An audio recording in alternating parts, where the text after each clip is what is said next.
think thou wast created for men to breathe themselves upon thee. You are not worth another word, else I'd call you knave. You show yourself highly fed and lowly taught. If you be not mad, begone. If you have reason, be brief. Get thee to a nunnery. You have not so much brain as earwax. We know each other well, we do, and long to know each other worse. I will knead him. I'll make him supple. Eat my leek. Foot liquor. Foot liquor? Eat my leek. That's not Shakespeare. Yes, it is. What play? The Tempest, Act 4, Scene 1. Ah. Line 219. Eat my leek. Yeah. Well? Well, what? What play? I don't know what play. You're kidding. No. You're spouting Shakespeare and you don't know what play. Answer, thou dead elm, answer. Henry IV. Part 1. Okay. Line 328. If she live till doomsday, she'll burn a week longer than the whole world. I think thou art an ass. Oh, well said. That was laid on with a trowel.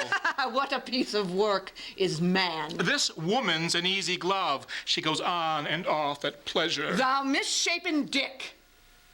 Now, come on. Richard III. Really? Yes, line... Okay. Is there no military policy? How virgins might blow up men. Your virginity breeds mites, much like a cheese.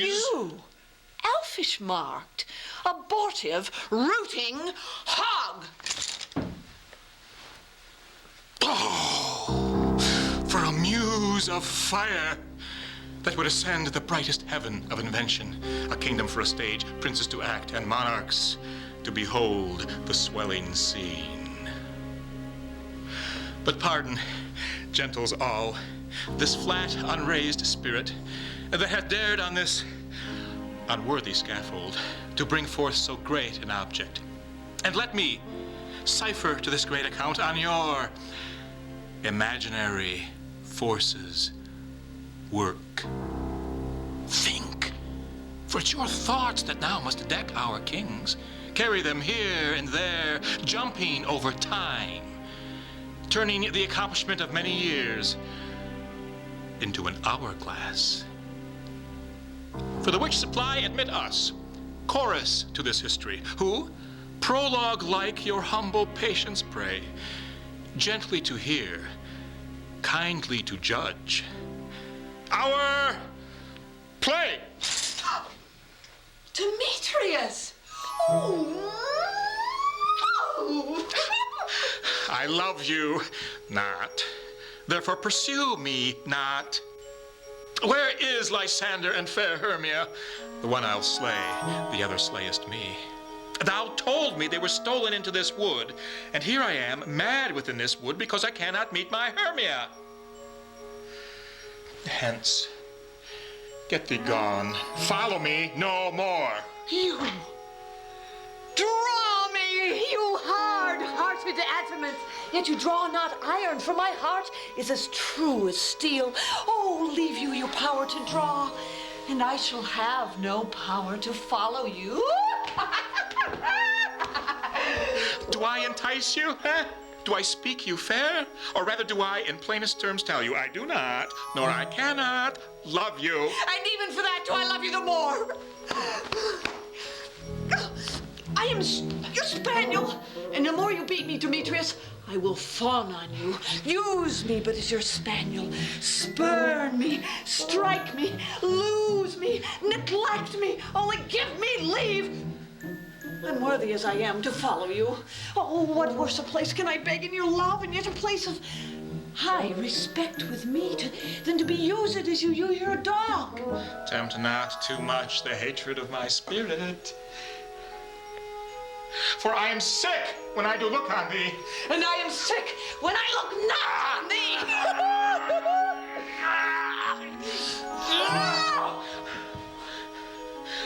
You do impeach your modesty too much.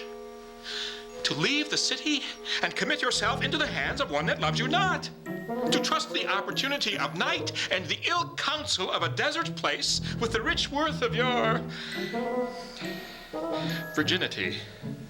Your virtue is my privilege, for that it is not night when I do see your face. Therefore I think I am not in the night, nor does this wood like worlds of company. For you in my respect are all the world. Then how can it be said that I am alone when all the world is here to look on me?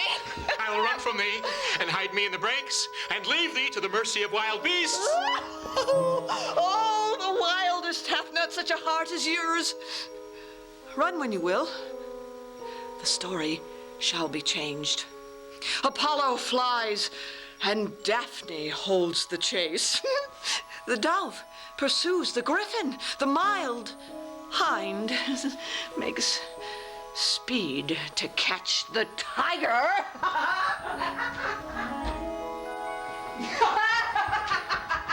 Bootless speed. Oh, when cowardice pursues and valor flies.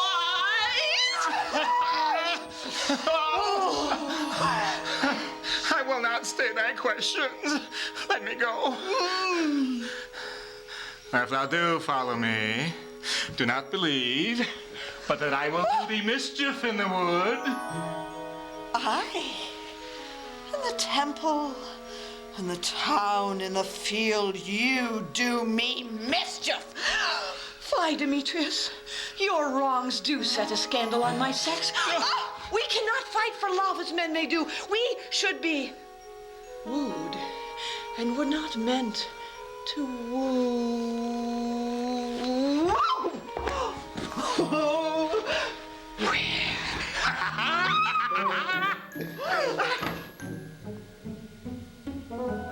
I'll follow thee and make a heaven of hell to die upon the hand I love so well.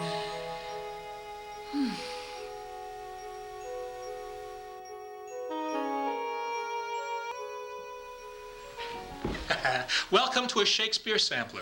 Performed by mixed company. That's us. My name is Linda Starkweather. And I'm Chuck Bentley. Thanks for watching. Really?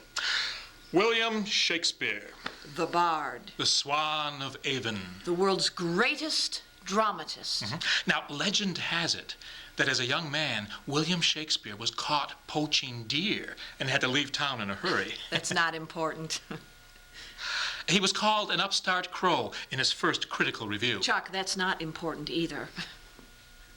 Later, when his theater burned down, no one was injured, but a man's pants caught on fire and were put out with a bottle of beer. You don't have to know that. Go ahead. What? Your turn. No. You go ahead. Now, the trouble with playing Shakespeare is you never get to sit down unless you're a king or a queen. William Shakespeare's father was once fined for keeping a dunghill in front of their house in Stratford-upon-Avon. Where he retired in 1612. That's the spirit. He was born April 23rd, 1564. Go for it. And he died April 23rd, 1616. She's on a roll. Women weren't allowed on the stage in Shakespeare's time. That's not important. People have claimed that there's not one happy marriage in all of his works. That's not important either. He is thought to have abandoned his wife and children when he left for the bright lights of London. You don't have to know that. He was a chauvinist and a male supremacist. Now, that is a lie. He loved women. How do you know that? He loved women. How do you know? Romeo loved Juliet. Yeah, look where it got him. Antony loved Cleopatra. Look where it got her. Stop that. Shakespeare wrote great roles for women. For young boys, you mean? We don't have to get into that now. You see, women weren't allowed on the stage in Shakespeare's time. We can talk about this later. So actually, he wrote his women's roles for young boys to play. It doesn't matter. Look what women have done with those roles since they were allowed on stage. Not until 1664, almost 50 years after his death. Yes, but what roles? We got Lady Macbeth, Gertrude, Portia, Rosalind, who some people claim is equal to Hamlet in terms of wit and intelligence. Shakespeare wrote scores of great roles for men and a few good roles for women. But what roles? We got Cleopatra, Beatrice, Juliet, Desdemona. Okay. Joan of Arc. I knew you were going to say that. What? Joan of Arc. You always bring up Joan of Arc when you're losing an argument. Am I right? What? Did Shakespeare write a great role for a person to play and call it Joan of Arc or not? He called her Joan La Pucelle. She's in Henry VI, Part 1. Actually, it's not a bad role. I rest my case. What case? When the French Dauphin looks Joan in the eye and professes his admiration for her, that's love. Oh, and that's just like a man. In the first place, she has just wiped up the floor with him. I'm sure. And secondly, men will say anything to get out of trouble. He lets her beat him up. I'm sure. So he can enlist her help. He let her beat him. That's the way I've been playing it. I'm sure. What? I have seen your face close up when you're playing the Dauphin. Yeah. I beat you fair and square. I let you. I don't think so. I let you, really. Well, we're doing that scene, right? A little later. Mm-hmm. Let's do it now. What now? Yeah, right now. What do you think? You, warmed up? I will be. Yeah, okay, sure. All right. I'll be right back. Where are you going? To change my costume. Typical. What? Whimsical, your costume. Don't believe everything he says. Hurry back. Peace. It's wonderful. Now, when Linda returns, she'll be dressed as Joan La Pucelle, Joan of Arc. Let's hope she has some semblance of a character, or this is going to be a long scene for all of us. What was that? We're waiting patiently for you, dear. Don't call me dear. Yes, sir. Ooh, you are going to get it. Promises, promises. What? Shakespeare, the dramatist, are you ready yet? No, not yet. Tell them about the scene. I hate setting up clips. What? Okay. Linda will play Joan of Arc. I'll play the French prince. He's called the Dauphin. Now, the English and the French have been going at it again. You know what I mean. Henry V conquered most of England in the play named after him, and now the French want their country back. And Joan of Arc is just the man for the job. Now, don't forget, we're talking about history here, not fiction. All of this really happened. Of course, not in the way you're about to see. History only tells stories in broad strokes. No one really knows what really happened when Joan of Arc met the French Dauphin, whether they really did have a fight, and why he let her beat him. He didn't let her. Are you ready yet? No, not yet. I'm running out of steam here. Not surprising. What? I'm ready. Well, Well, what? where are you? Go ahead, I'll be right there. You want me to start without you? I'll catch up. She'll catch up. But first, stand thou as Dauphin in my place. Question her proudly. Let thy looks be stern. Let thy looks be stern. By this means shall we sound what skill she hath.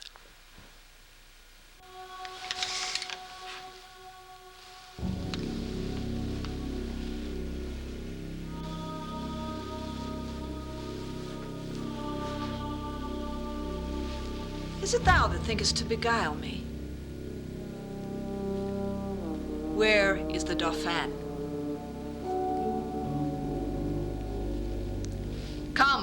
Come from behind. I know thee well, though never seen before. Be not amazed, there is nothing hid from me. In private, I will talk with thee. Apart. Stand back, you lords, and give us leave a while. She takes upon her bravely at first dash. Dauphin. Oh. Dauphin. I am by birth a shepherd's daughter, my wit untrained in any kind of art. Heaven and Our Lady gracious hath it pleased to shine on my contemptible estate. Lo, whilst I waited on my tender lambs, and to the sun's parching heat displayed my cheeks, God's mother deigned to appear to me, and in a vision full of majesty willed me to leave my base vocation and free my country from calamity. Her aid she promised and assured success. Oh, in complete glory she revealed herself.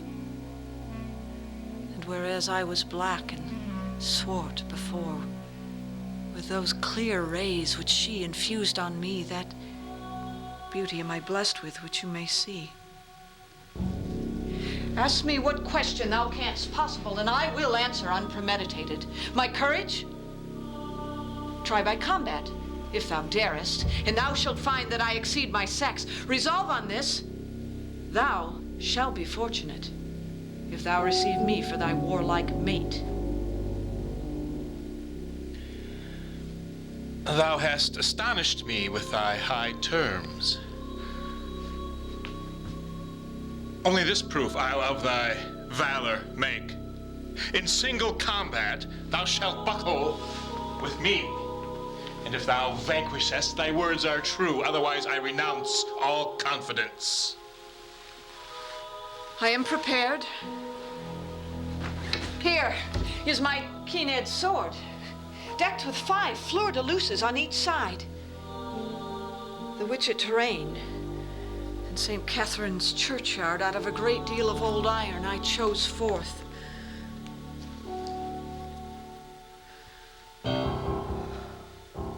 Then come, a God's name. I fear no woman. And while I live, I'll ne'er fly from a man.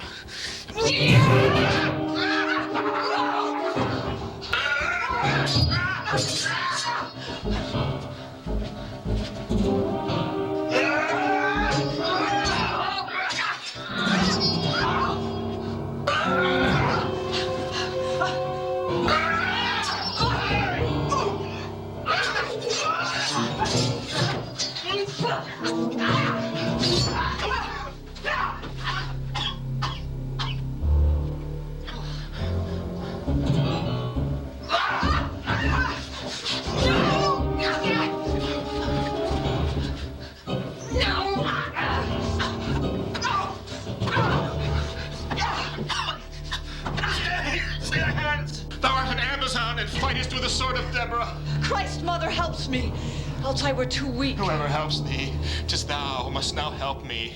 Impatiently I burn with thy desire. Excellent Pucelle, if thy name be so, let me thy servant and not sovereign be. 'Tis the French Dauphin sueth to thee thus. No, I must not yield to any rites of love, for my profession is sacred from above. When I have chased all thy foes from hence, then I will think upon a recompense. Meantime, look gracious on thy prostrate thrall. Assigned am I to be the English scourge.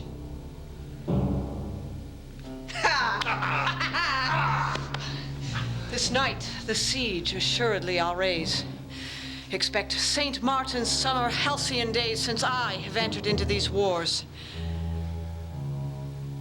Glory is like a circle in the water, which never ceaseth to enlarge itself till by broad spreading it disperse to naught.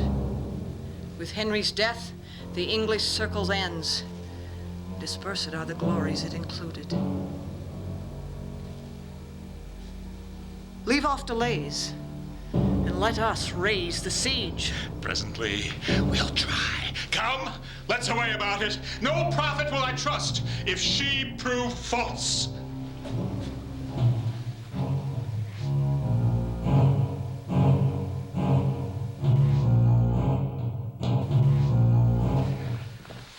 And as history tells us, Joan of Arc did indeed beat the pants off the English. And not just because they let her either. No, she beat them fair and square. But to reward her for her efforts, the French promptly burned her at the stake. Oh, yes, another uppity woman was put in her place. Alas, yes. But on a lighter note. A much lighter note. Picture this scene. It's summer.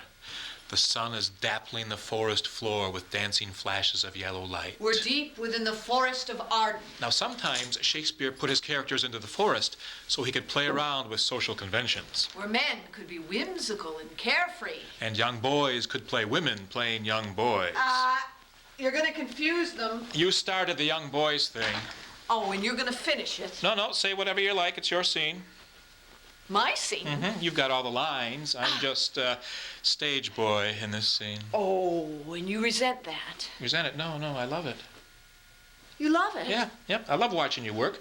Playing a woman dressed as a man in a role written for a young boy playing a woman. Can I just tell them myself? Go ahead. Okay, in this scene from As You Like It, I'm playing Rosalind. Now, she is in love with Orlando, played by stage boy over there. She's disguised herself as a young man and run off to the forest of Arden to hide from her vengeful uncle.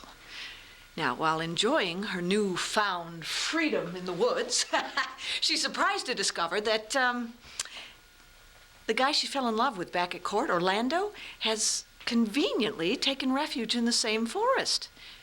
Well, since she's already disguised as a boy, she finds herself in the perfect position to test the true feelings of her loved one without his knowing it's her. Every woman's dream. Oh, I'm sorry. I thought you were finished. I am. Shall we do it? Yes, but we need trees first. Trees. Trees. And... and your help. Please imagine that you're deep within the forest of Arden, a very ancient forest with towering trees, their branches wafting in the wind. It's all yours, stage boy. If ever you have looked on better days, if ever been where bells have knolled to church, if ever sat at any good man's feast, if ever from your eye wiped a tear and know what 'tis to pity and be pitied, let gentleness my strong enforcement be.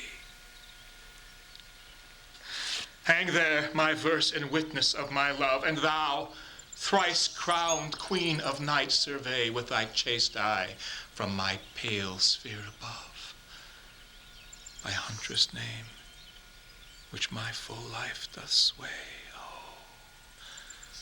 Rosalind, these trees shall be my books, and in their barks my thoughts I'll character, that every eye which in this forest looks shall see thy virtue witnessed everywhere. Run, Orlando, run.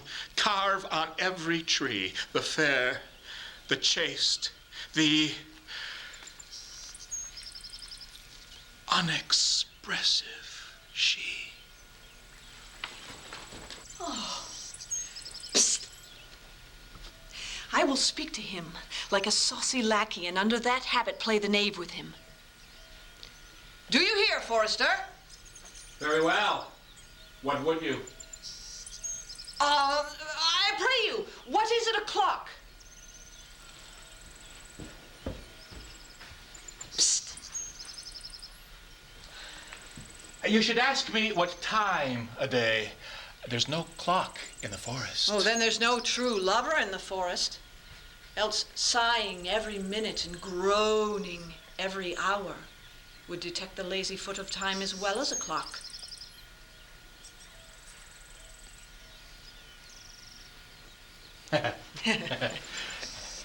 Where dwell you, pretty youth? Oh, with a shepherdess. My sister. Here, in the skirts of the forest, like fringe upon a petticoat. Are you native of this place? That's the Coney you see dwell where she is kindled. Your accent is something finer than you could purchase in so removed a dwelling. Oh, I have been told so of many. Indeed, an old religious uncle of mine taught me how to speak, who was in his youth an inland man. One who knew courtship too well. For there he fell in love. I have heard him read many lectures against it, and I thank God I am not a woman to be touched with so many giddy offenses as he hath generally taxed their whole sex withal. Can you remember any of the principal evils that he laid to the charge of women? Oh, they were none principal. They were all like one another as halfpence are, every one fault seeming monstrous until his fellow fault came to match it. I prithee, recount some of them. Oh, no, I will not cast away my physic, but on those that are sick. Oh, well, there is a man that haunts this forest and abuses our young plants with carving Rosalind on their barks, hangs odes upon hawthorns, elegies on brambles, all, forsooth, deifying the name of Rosalind. Oh, if I could meet that fancy monger, I'd give him some good counsel, for he seems to have the quotidian of love upon him. I am he that is so love-shaped. I prithee, give me your remedy.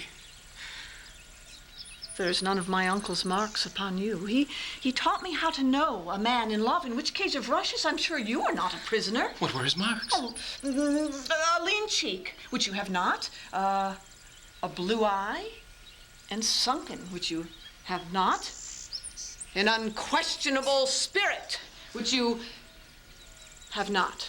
Then your hose should be ungartered, your bonnet unbandaged, your sleeve unbuttoned, your shoe untied, and everything about you demonstrating a careless desolation. But you are no such man. You are rather point device in your accoutrements, as loving yourself than seeming the lover of any other. Fair youth, I would I could make thee believe I love. Me believe it? No.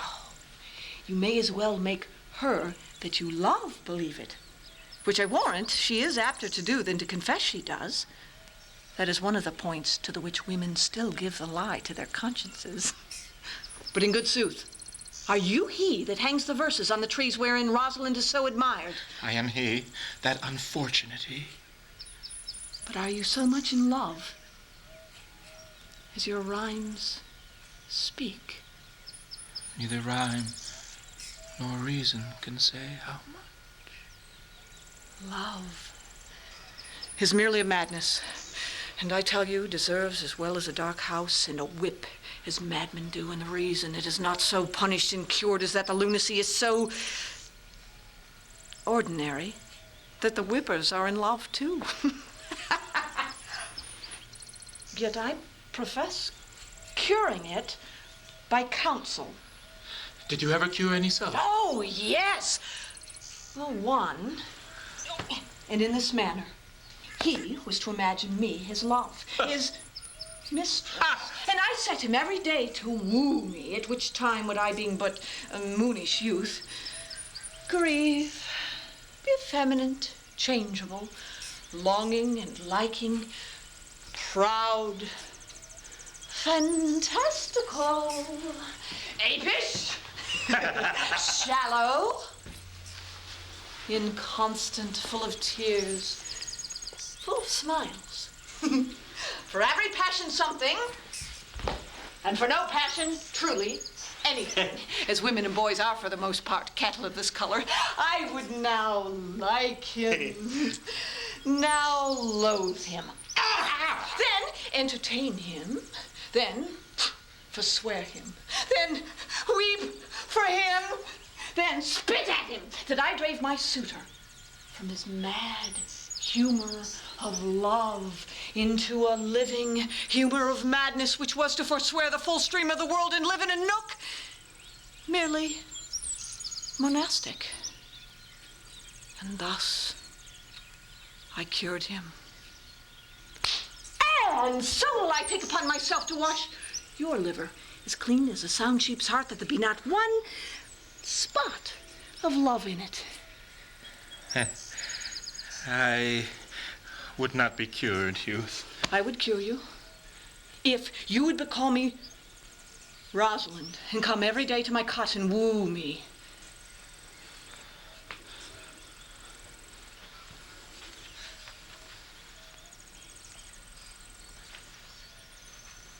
Now, by the faith of my love, I will.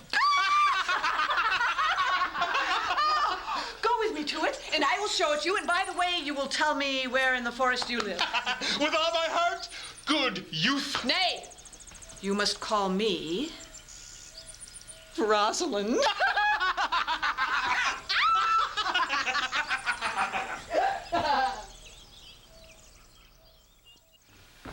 And by the end of the play, Rosalind gets her man. And solves everybody else's problems, too. Oh, including her own. What a woman. She was. I know. What's next? Ed and Liz. Okay. I'll be right back. I've got to change. Oh, take your time. I'll just chat for a while. Chuck. Huh? Tell them some good stuff. Right. You know, historical stuff. Facts and figures. Of course. All right, I won't be long. Take your time. Okay, the scene we're about to do is from Henry VI, Part 3. Actually, I'd rather tell you some gossip about Shakespeare. Who cares about facts and figures? We want some dirt on the guy, huh? Dramatist in London love tryst. Will shakes his spear behind the scenery at the Globe. Chuck? Now, we agreed. Of course. No gossip. Right. Facts and figures. Right. Okay.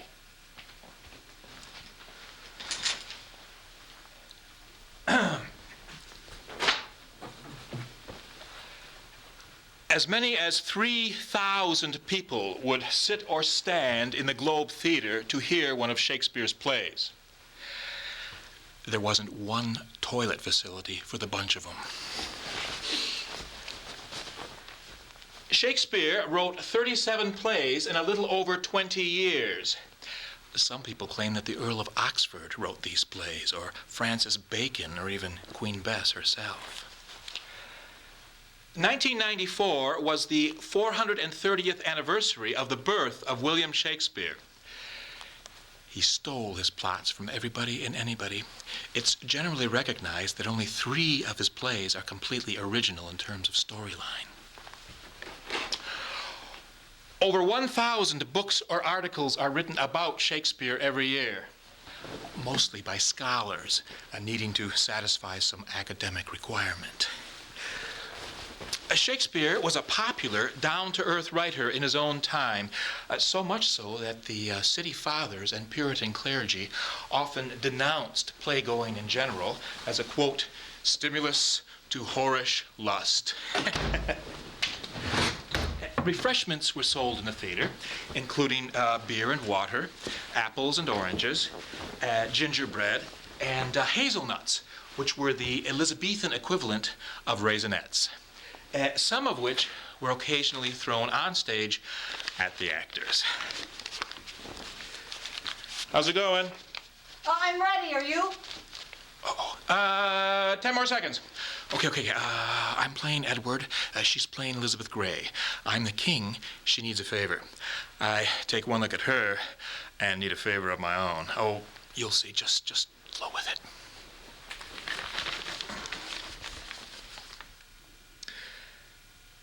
This lady's husband, Sir Richard Grey, was slain. His lands then seized on by the conqueror. Her suit is now to repossess those lands, which we in good conscience cannot well deny, because in quarrel of the House of York, the worthy gentleman did lose his life. It were dishonor to deny her suit, and yet I'll make a pause.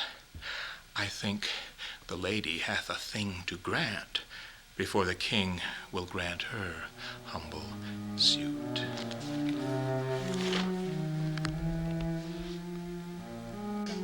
Widow?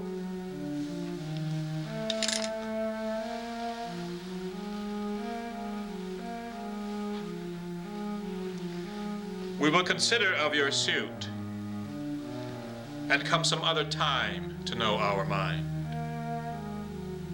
Right gracious lord, I cannot brook delay. May it please your highness to resolve me now, and what your pleasure is shall satisfy me. Aye, and all her lands, and if what pleases me shall pleasure her. How many children hast thou, widow? Tell me. You think I mean to beg a child of her? 3, most gracious lord. She shall have 4 if she be ruled by me. 'Twere pity they should lose their father's lands. Be pitiful, dread lord, and grant it them. I'll try this widow's wit. Now tell me, madam, do you love your children? I? As full as dearly as I love myself. And would you not do much to do them good? To do them good, I would sustain some harm. Then get your husband's lands to do them good. Therefore I came unto your highness. I will tell thee how these lands are to be got. So shall you bind me to your highness' service, What service will thou do me if I give them? which your grace commands. That rests in me to do. But you will take exception to my boon. No, most gracious lord, except I cannot do them. But thou canst do what I mean to ask. Why, then I will do what your grace commands.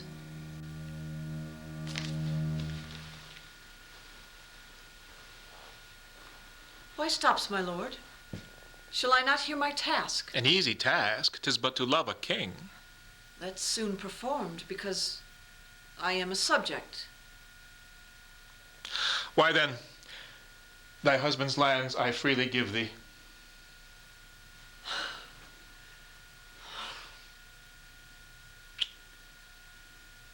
I take my leave with many thousand thanks. But stay thee, 'tis the fruits of love I mean.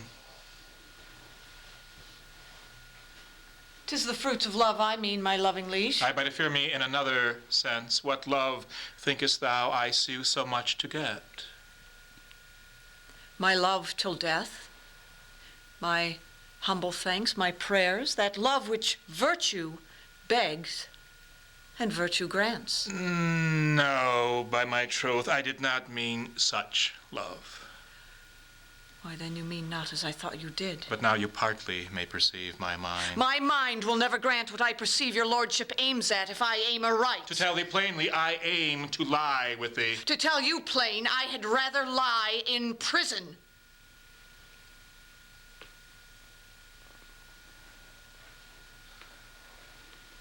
Why, then thy husband's lands thou shalt not have. Why, then mine honesty shall be my dower, for by that loss I will not purchase them. Therein thou wrongest thy children mightily. Herein your highness wrongs both them and me. But, mighty lord, this merry inclination accords not with the sadness of my suit. Please, you dismiss me with aye or no.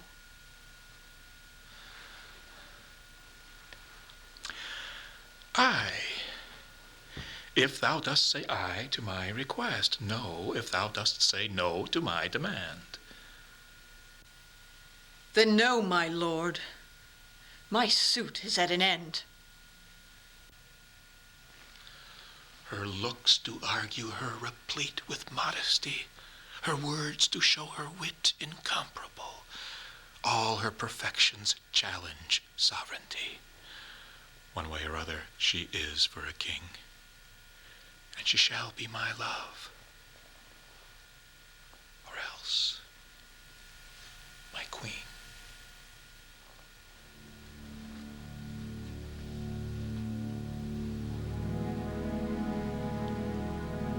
Say that King Edward take thee for his queen.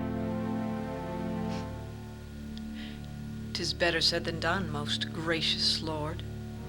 I am a subject fit to jest withal, but far unfit to be a sovereign. Sweet widow, by my state, I swear to thee, I speak no more than what my soul intends, and that is to enjoy thee for my love. And that is more than I will yield unto. I know I am too mean to be your queen, but far too good to be your concubine. You cavil, widow, I did mean. my queen.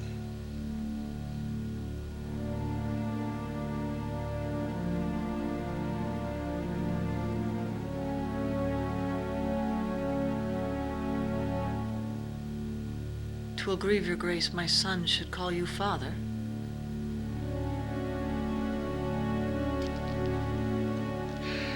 No more than when my daughters call thee mother.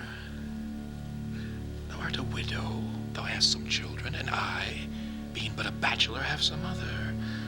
Why, 'tis a happy thing to be the father unto many sons.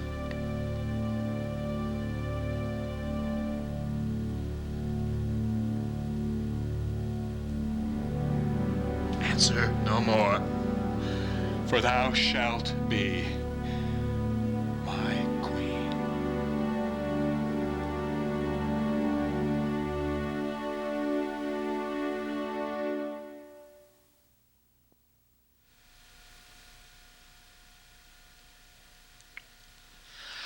And she marries him, of course. What do you mean, of course? He was charming. He was persuasive. He was the king. Oh, yeah. The almighty king with the power of life and death. That's right.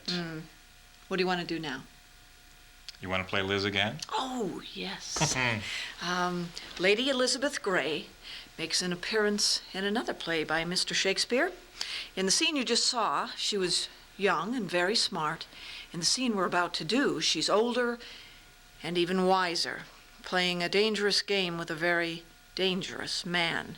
A man who has murdered both of her sons and several of her brothers in his attempt to win the throne.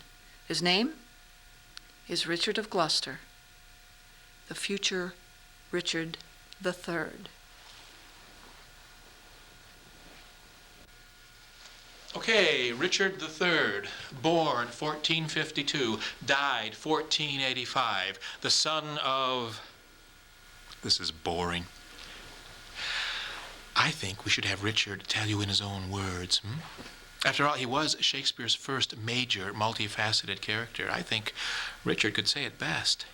He'd grab your attention with his one good hand. He was deformed from birth, you know. He'd stand up right in front of you, and he'd tell you how he was going to make up for the poor cards that life had dealt him. He'd say, well, say there is no kingdom then for Richard. What other pleasure can this world afford? I'll make my heaven in a lady's lap, and deck my body with fair ornament, and bewitch sweet ladies with my words and looks. Oh, miserable thought, and more unlikely to accomplish than 20 golden crowns. Why? Love forswore me in my mother's womb. She did corrupt frail nature with some bribe to shrink up mine arm like a withered shrub, to make an envious mountain on my back where sits deformity to mock my body, to shape my legs of an unequal size, to disproportion me in every part. Am I then a man to be beloved? And since this earth affords no joy to me, I'll make my heaven to dream upon the crown. And yet, I know not how to get the crown, for many lives stand between me and home. And from that torment, I will free myself, or hew my way out with a bloody axe. Why, I can smile, and murder while I smile, and wet my cheek with artificial tears, and frame my face to all occasions. Can I do all this? Cannot get a crown? Tut. Were it farther off, I'd pluck it down.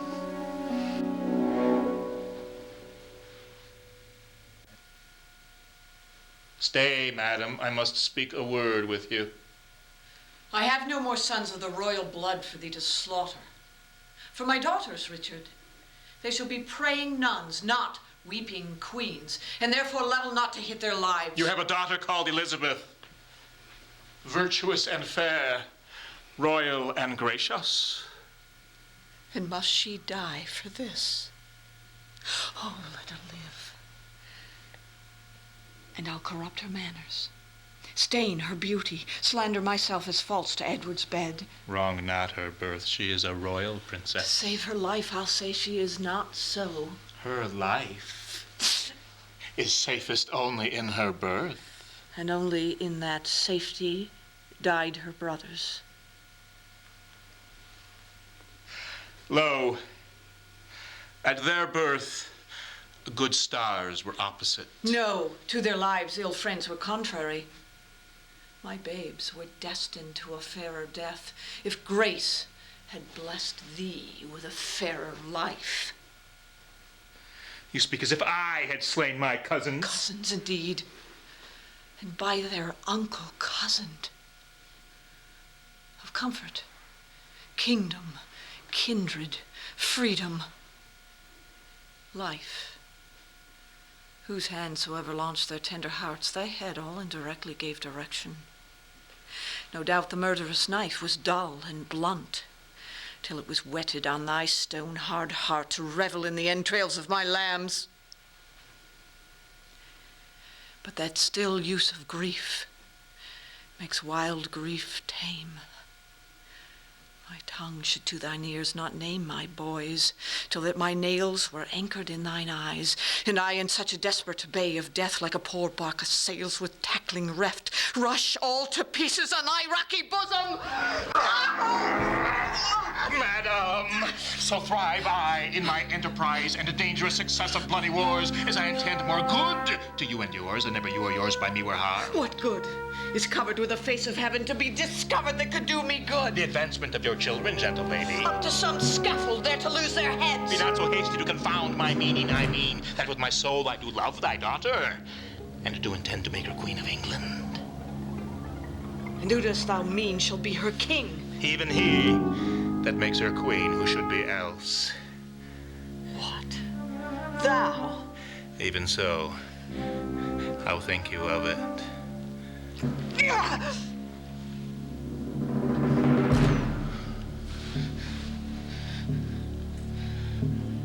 How canst thou woo her?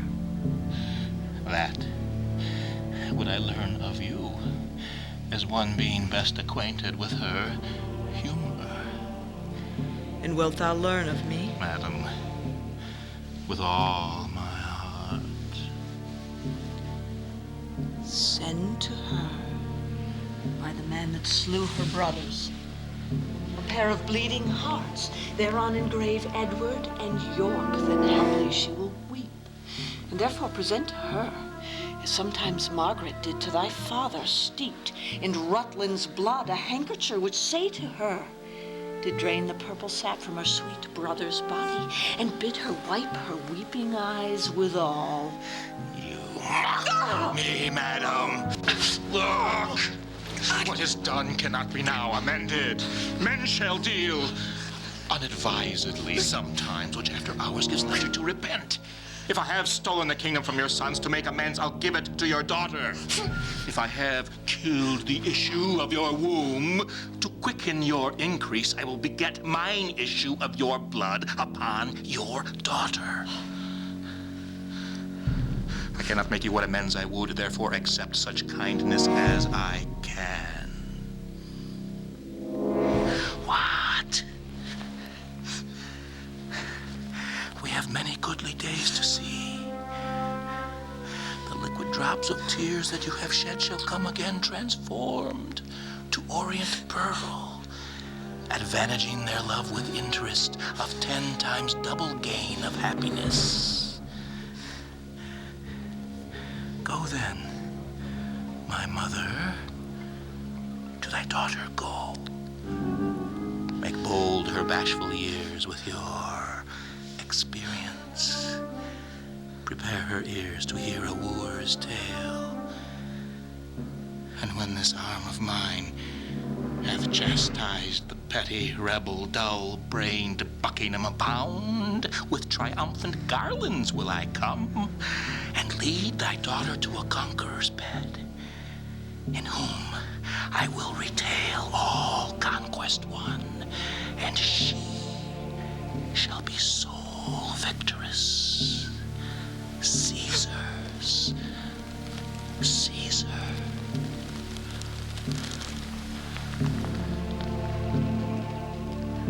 What were I best to say?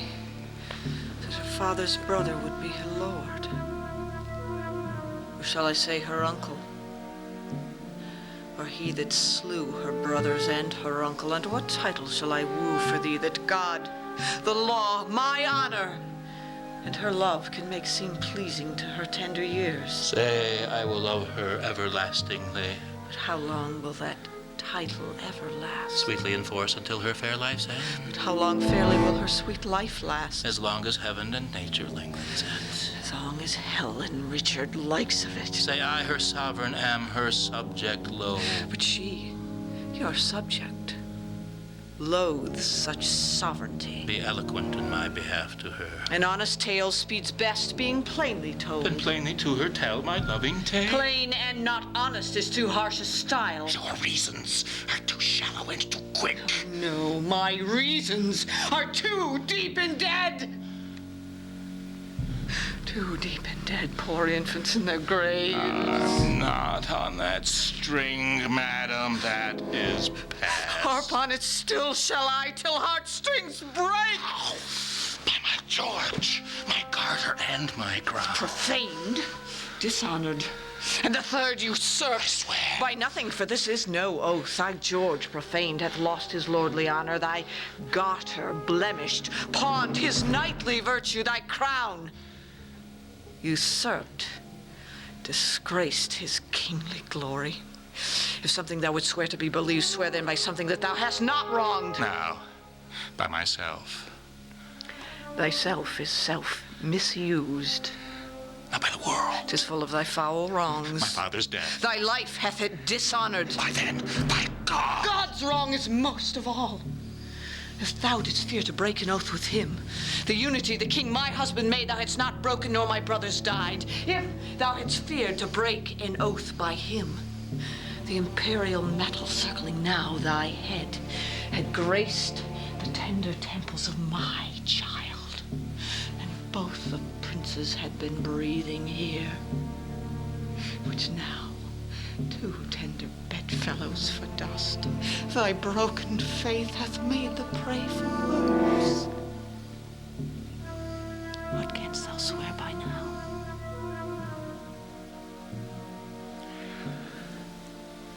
The time to come. That thou hast wronged in time or past. For I myself have many tears to wash hereafter, time for time past wronged by thee.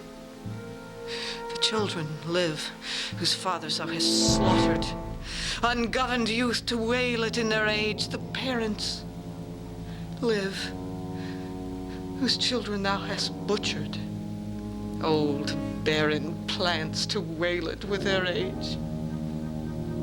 Swear not by time to come, for that thou hast misused by time ill-used or past. As I intend to prosper and repent, so thrive I in my dangerous affairs of hostile arms. Myself confound. Heaven and fortune bar me happy hours. Day yield me not thy light, nor night thy rest. Be opposite all planets of good luck to my proceeding, if, with dear heart's love, immaculate devotion, holy thoughts, I tender not thy beauteous princely daughter.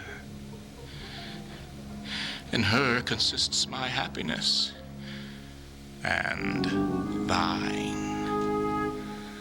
Without her, follows to myself and thee, herself, the land, and many a Christian soul, death, desolation, ruin. ruin and decay. It cannot be avoided but by this. It will not be avoided but by this. Therefore, dear mother, I must call you so. Be the attorney of my love to her. Plead what I will be, not what I have been. Not my deserts, but what I will deserve. Urge the necessity and state of times, and be not peevish, fond in great desires. Shall I be tempted of the devil thus? Aye. If the devil tempt you to do good, Shall I forget myself to be myself? aye. If yourself's remembrance wrong yourself, Yet thou didst kill my children. in your daughter's womb I bury them, where in that nest of spicery they will breed selves of themselves to your recomforture. Shall I go win my daughter to thy will? And be a happy mother by the deed. I go. Write to me very shortly, and you shall understand from me her mind. Bear her my true love's kiss. And so, farewell.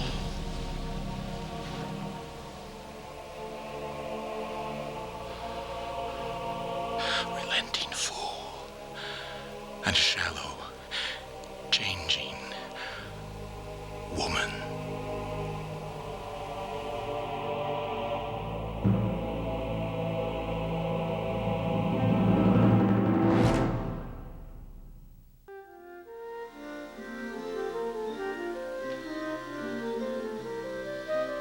When my love swears that he is made of truth, I do believe her, though I know she lies. that he might think me some untutored youth, Unschooled in the world's false subtleties. thus vainly thinking that he thinks me young, Although she knows my years are past the best. simply I credit his false speaking tongue. On both sides, thus is simple truth suppressed. But wherefore says he not he is unjust? And wherefore say not I that I am old? Oh, love's best habit is in seeming trust. And age in love loves not to have years told. Therefore, I lie with him. And she with me. And in our faults, by by lies, we flattered be.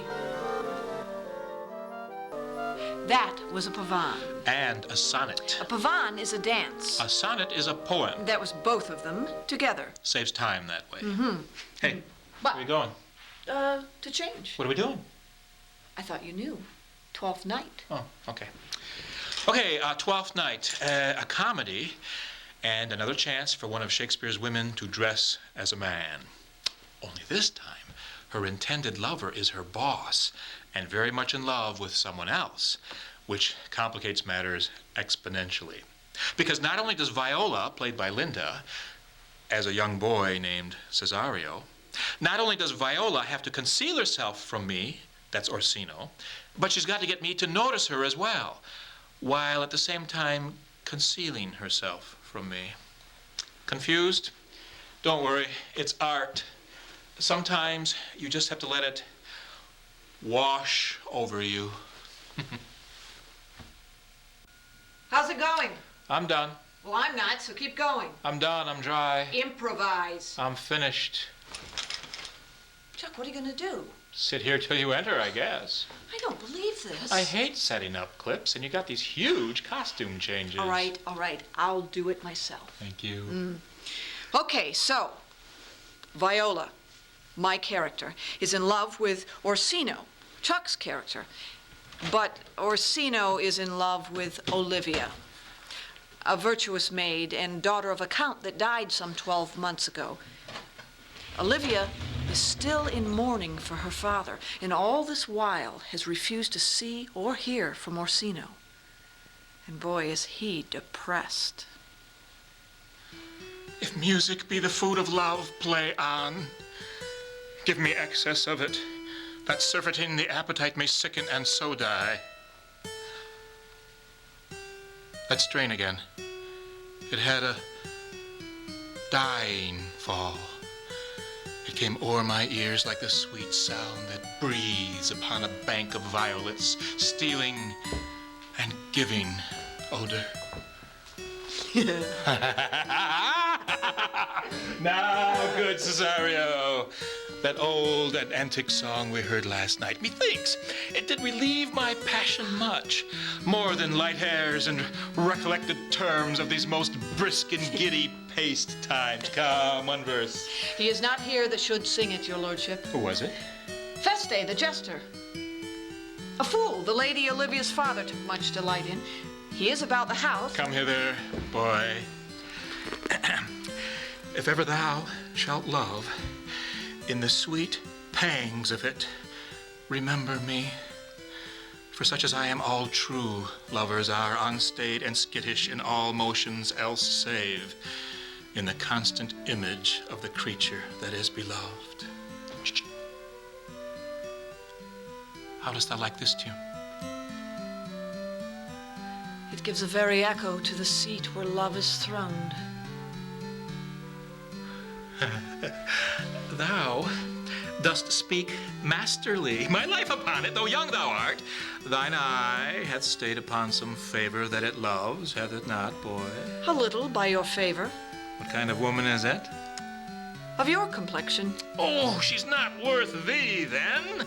What years of faith? About your years, my lord. Too old, too old. For women are as roses, whose fair flower, being once displayed, doth fall that very hour.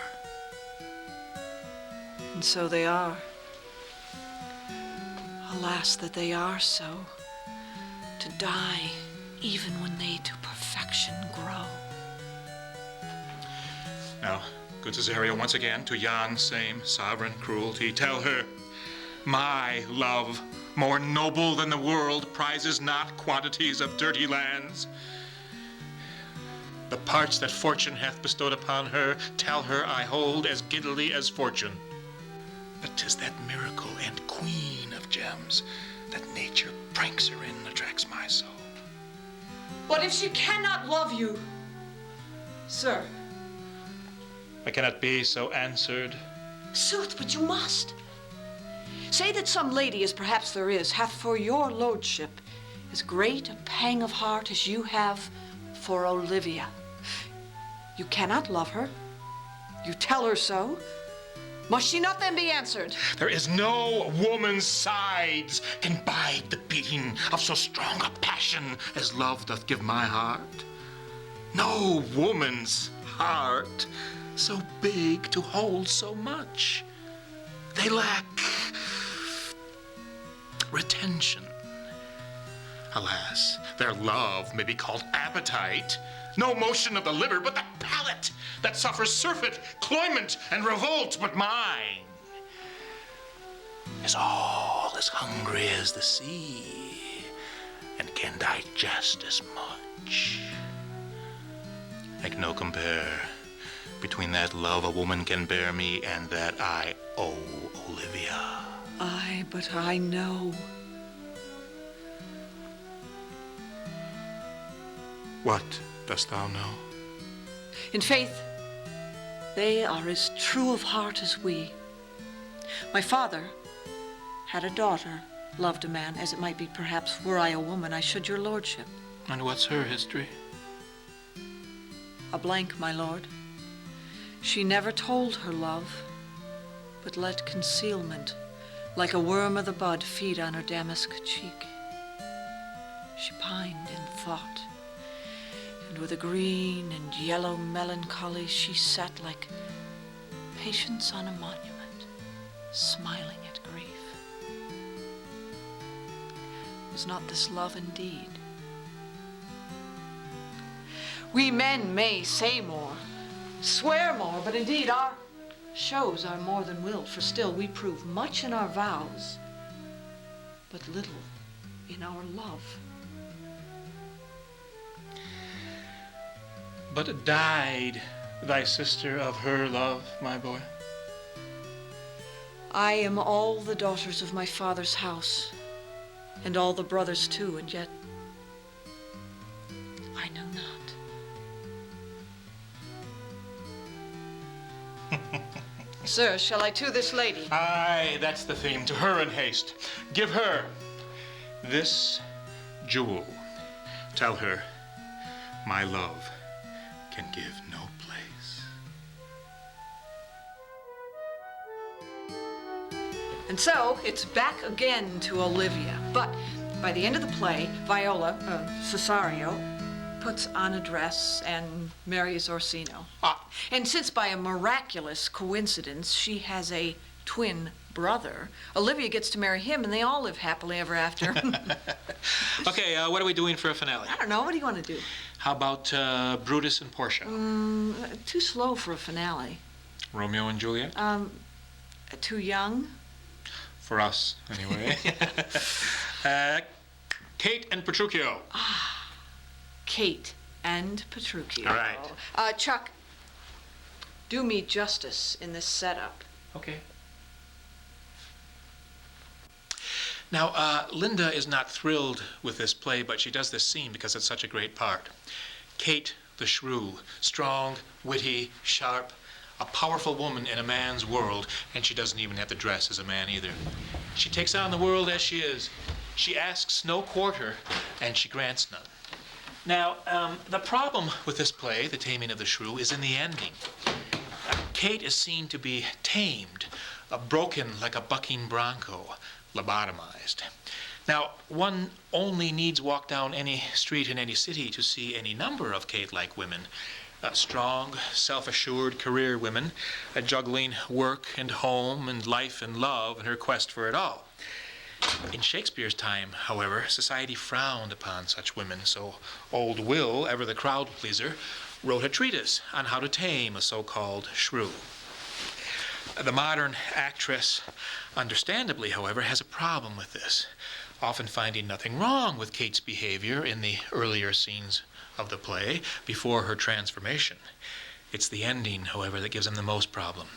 Before then, Kate is seen to give as well as she gets. Now, needless to say, today we'll see Linda in an early scene from the play. In fact, it's a scene where she first meets Petruchio, that's me. And in our version, believe me, Kate will indeed give at least as well as she gets.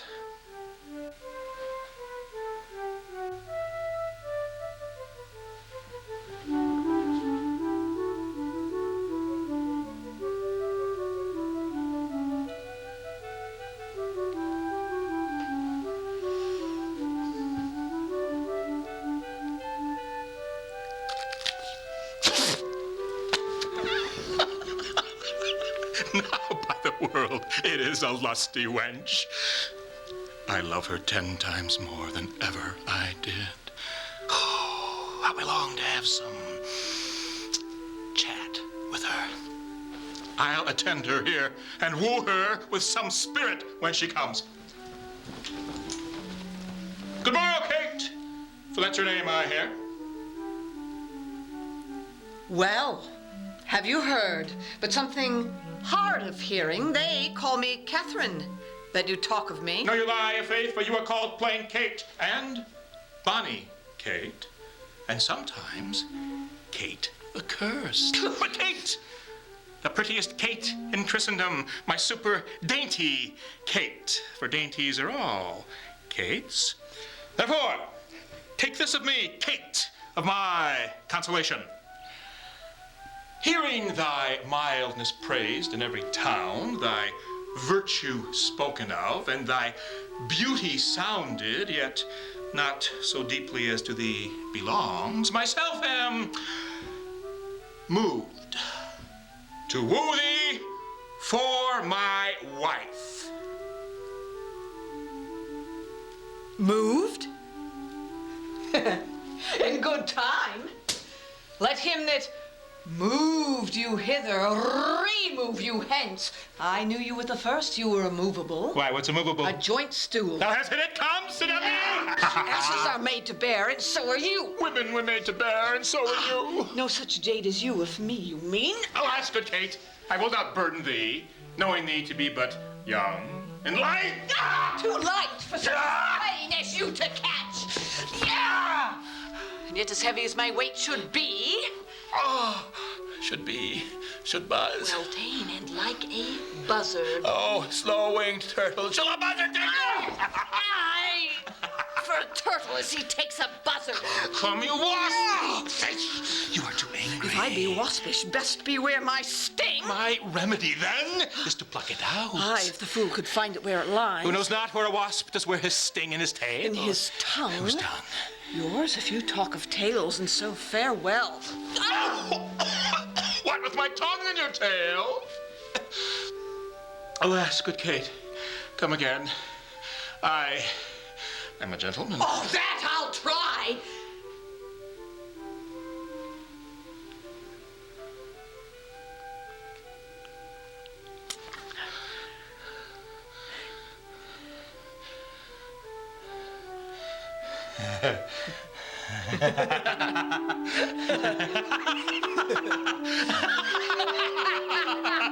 I swear, I'll cuff you if you strike again. So may you lose your arms. If you strike me, you are no gentleman. And if no gentleman, why then, no arms. A herald, Kate? Oh, put me in thy books. What is thy crest, a coxcomb? A combless cock. So Kate will be my hand. Oh, cock of mine, you! Crow, too, like a craven. Sooth, good Kate, you must not be so sour. It is my fashion when I see a crab. Here's no crab, and therefore look not sour. There is, there is. Then show it me. Had I a glass, I would. You mean my face? Well aimed for such a young one. Alas, good Kate, I'm too young for you. Yet you are withered. 'Tis with cares. I care not. My good Kate, in sooth, you escape not so. I chief you if I tarry. Let me go. Ow! I find you passing gentle. 'Twas told me you were rough and coy and sullen, but now I find report a very liar. For thou art pleasant, gamesome, passing courteous. Yet slow in speech and sweet as springtime flowers. Thou canst not frown, thou canst not look askance, nor bite the lip as angry wenches will, but thou, with mildness, entertainest thy wooers, with gentle conference, soft and affable.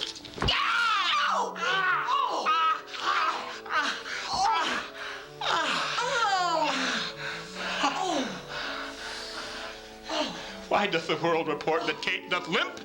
O slanderous world! Kate, like a hazel twig, is straight and slender, and as brown in hue as the hazelnut, and sweeter than the kernels. Let me see thee walk. Let us not halt.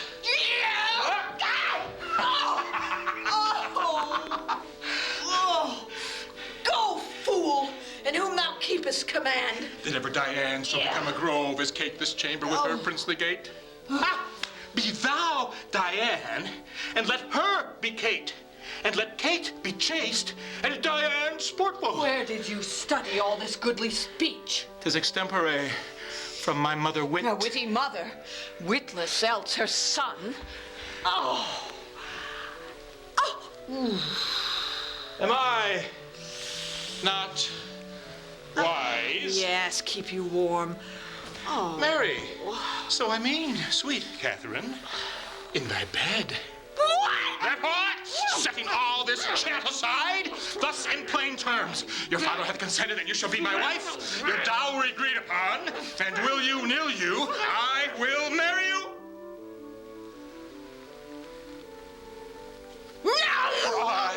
husband for your turn, Kate. For by this light, what why I see thy beauty, which doth make me like thee well, thou must be married to no man but me. For I am he, and born to tame you, Kate, and to bring you from a wild Kate to a Kate conformable as other household Kates. Never make denial. I must and will have Catherine for my wife.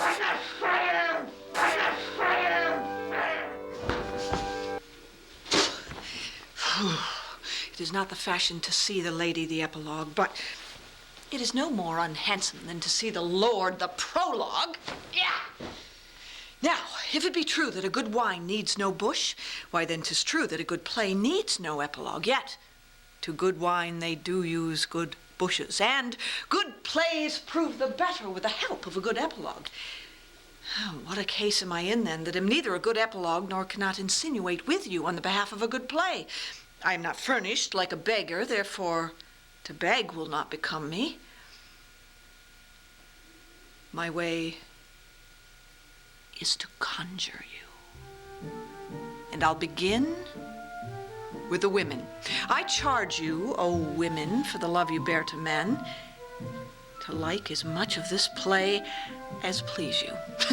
And I charge you, O men, for the love you bear to women, as I perceive by your simpering none of you hates them, that between you and the women the play may please. Now, if I were a woman, I would kiss as many of you as had beards that pleased me, complexions that liked me, and a breath that I defied not. And I'm sure as many as have good beards, good faces, or sweet breaths will, for my kind offer, when I make curtsy, bid me farewell. Our revels now are ended. And we, your actors, as I foretold you, we're all spirits, and are melted into air, into thin air. And like the baseless fabric of this vision, the cloud-capped towers, the gorgeous palaces, the solemn temples, the great globe itself, yea, all which it inherit, shall dissolve. And like this insubstantial pageant faded, leave not a rack behind. For we are such stuff as dreams are made on, and all our lives are rounded with a sleep. But release us from our bands with the help of your good hands. As you from crimes would pardoned be, let your indulgence set us free.